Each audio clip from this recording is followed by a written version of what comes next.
The 10-point socioeconomic agenda defines the building blocks for sustaining the country's economic growth.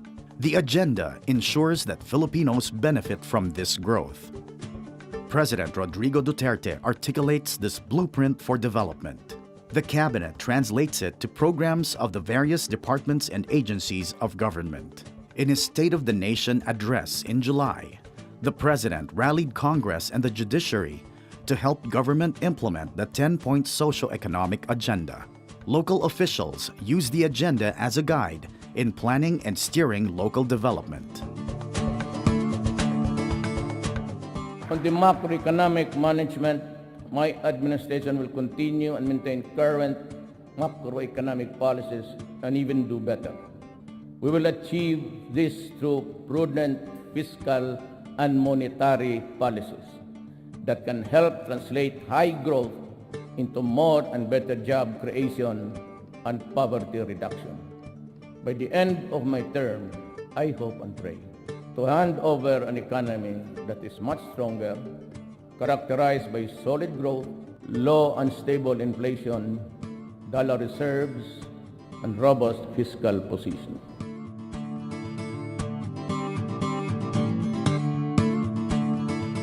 On taxation, my administration will pursue tax reforms towards a simpler and more equitable and more efficient tax system that can foster investment and job creation. We will lower personal and corporate income tax and relax the bank secrecy law.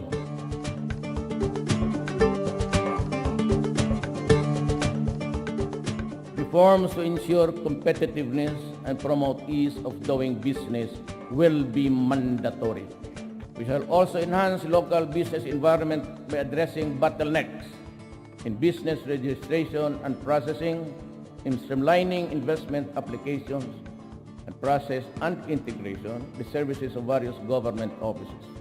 Processing time in issuing permits and licenses shall be reduced to the barest minimum. In my city, it is always 3 days for local government.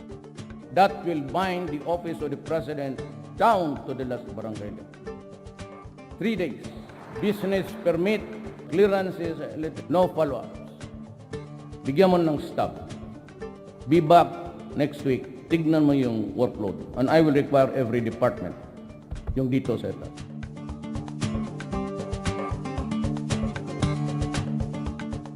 Road development projects shall complement without trust to modern agricultural, infrastructural, and funding improving the construction and rehabilitation of roads and the irrigation, and establishing modern harvest and post-harvest facilities to minimize losses.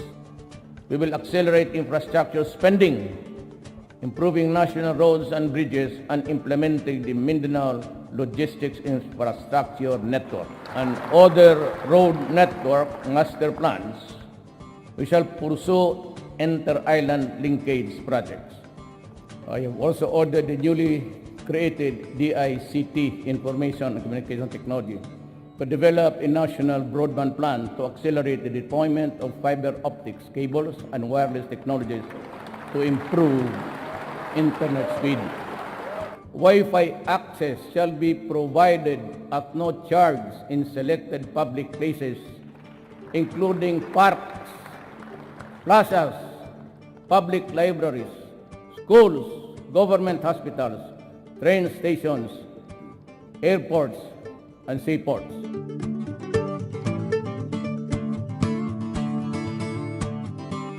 The restrictions on the economy will be needed to make more investments to come and to develop labor-intensive industries such as manufacturing, agriculture, and tourism shall be pursued. We shall construct more access roads and tourism gateways to service centers and tourist sites. Road development projects shall complement without trust to modern agricultural, infrastructural, and funding improving the construction and rehabilitation of roads and the irrigation, and establishing modern harvest and post-harvest facilities to minimize losses. We shall also conduct a nationwide soil analysis to determine areas most suitable for rice farming to optimize production. With the use of effective soil rehabilitation and fertilization. We shall strictly enforce fisheries laws, particularly on illegal fishing, and promote aquaculture along riverbanks and in backyards.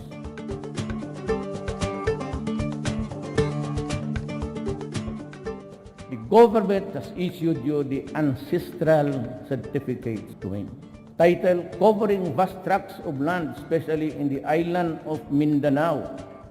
You have the Indigenous Peoples' Rights Act and the National Commission of Indigenous Peoples to protect you and to assist you.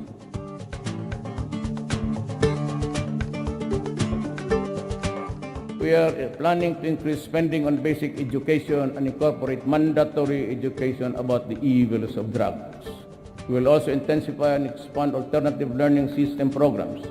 There must be sufficient income for all Filipinos to meet the basic food and non-food needs for their families.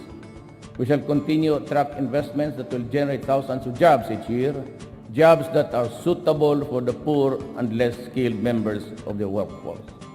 The government will also provide universal health insurance for all Filipinos.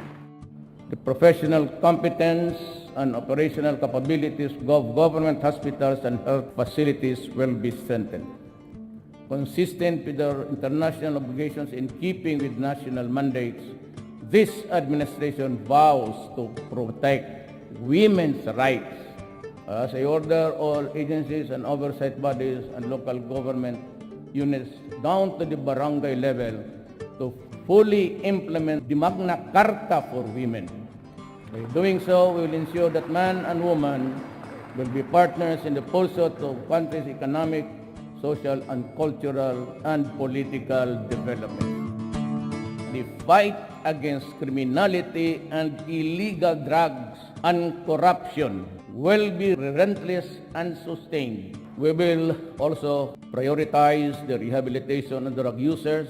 We will increase the number of residential treatment and rehabilitation facilities in all regions of the country.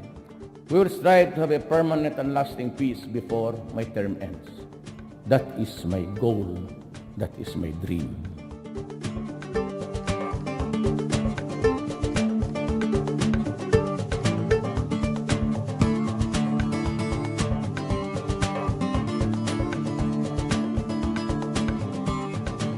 To strengthen delivery of social services, the government will intensify its protection programs so it can use its resources and expertise to make a dent in the country's poverty levels. What we want is genuinely to reduce the vulnerabilities of our people, build resiliency and empower individuals and families and communities. The beneficiaries of our peace shall be made to become independent and self-reliant after they have graduated from the program. But as it is, we aim to present them with other forms of assistance so that they can stand on their own 2 feet. But now, I have decided to direct the DSWD to provide the rice subsidies to the poorest of the families, at least para makakain lang, every month.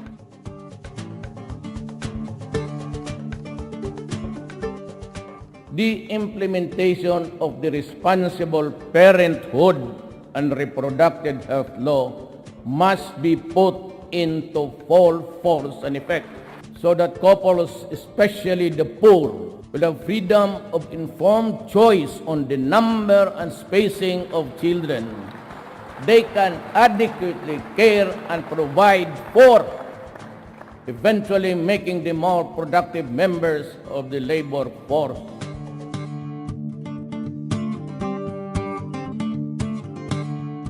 There can never be real, tangible, and felt development without making our people feel secure. And it is our duty to uplift the people's welfare. With this, my administration shall be sensitive to the state's obligation to promote and protect, fulfill the human rights of our citizens, especially the poor, the marginalized, and the vulnerable, and social justice will be pursued even as the rule of law shall at all times prevail. My administration shall implement the human approach to development and governance as we improve our people's welfare in the areas of health, education, adequate food and housing, environmental preservation, and respect for culture.